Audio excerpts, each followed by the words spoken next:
the hardest times of our lives are where the best art comes from.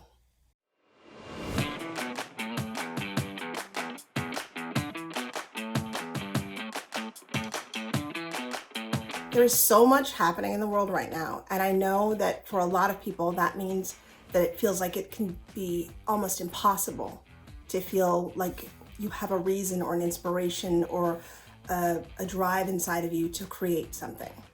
But I think that in an odd, strange, amazing way, the hardest times of our lives are where the best art comes from.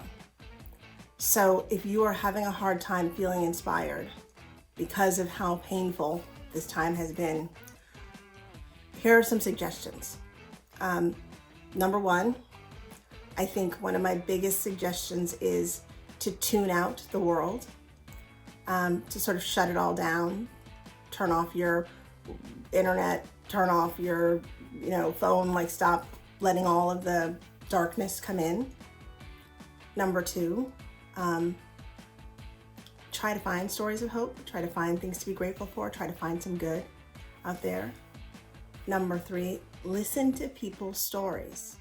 Ask people about themselves. Ask them what's going on. And I mean, really listen. Don't just hear the big facts or the dark facts.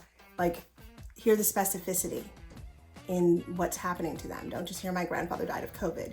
Hear the specificity of their personal experience. That's often some of the most beautiful stuff you'll ever hear. I also think observing the world around you is also amazing. Not just listening, but like taking a walk and really looking around your neighborhood and observing what's happening in every way can be extraordinary. And honestly, spending time alone, really just allowing your mind to be blank, allowing your mind to have a time to have downtime where you're not taking in a ton of other entertainment or a ton of other art or a ton of other stuff, where you're not like allowing like derivative things to come in, is really good time too.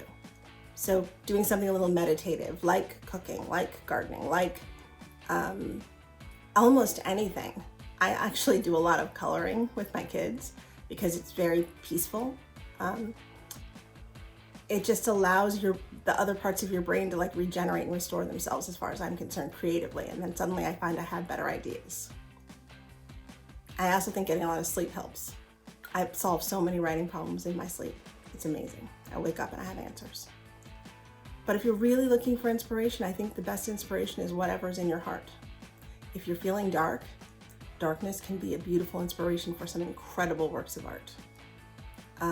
If you're feeling sad, pain can be an incredible inspiration for some truly extraordinary works of art, because art is at its best when it speaks to other people and reaches other people and states a real authenticity of who you are. So being authentic is the best art possible.